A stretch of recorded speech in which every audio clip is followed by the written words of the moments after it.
नीट परीक्षेमध्ये गुण वाढवून देण्यासाठी उघड झालेल्या रॅकेटमधील संजय जाधव आणि जलील पठाण यांना आता अटक केल्यानंतर त्यांच्याकडून रोज नवनवीन खुलासे आता समोर येतात। पठाण आणि जाधव यांनी लातूरात त्यांच्यासारखे आणखी 6 जण असल्याची माहिती तपासातून समोर येते। त्यातील जवळपास 28 जणांपर्यंत पोहोचण्यास पोलिसांना यश आलंय। तरी यांना पालक म्हणायचं की एजंट असा संभ्रम जो आहे तो अद्यापही पोलिसांसमोर निर्माण झालाय।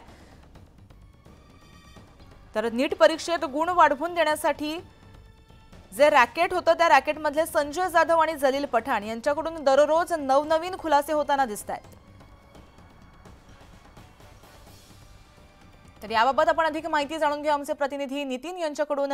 नितीन, नीट पेपर फुटी प्रकार जो आहे जे प्रकरण आहे त्याबाबत वेगवेगळे खुलासे होताना दिसतायत।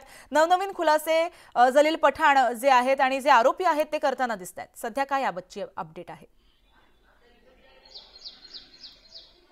नीट पेपर फुटीच्या प्रकरणामध्ये जलील पठाण आणि संजय जाधव या दोघांनाही न्यायालयाने 2 तारखेपर्यंत पोलीस कोठडी दिलेली आहे।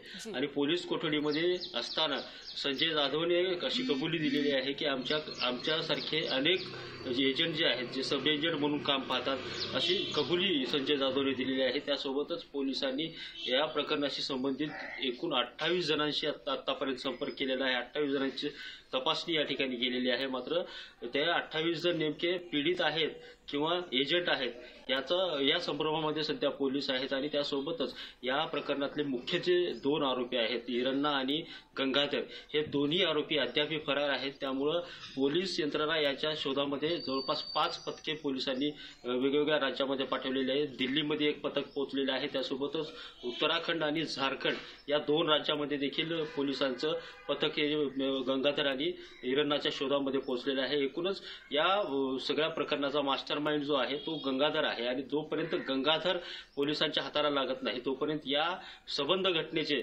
सबळ पुरावे आणि नेमकं हे प्रकरण किती वर्षापासून सुरू आहे, फक्त नीटचाच या प्रकरणाशी संबंध आहे का किंवा अन्य सरकारी नोकर भरतीत देखील परीक्षेमध्ये हा गोंधळ करण्यात आलेला आहे, हा सगळा प्रकार गंगाधरला पोलिसांनी ताब्यात घेतल्यानंतरच समोर येणार आहे।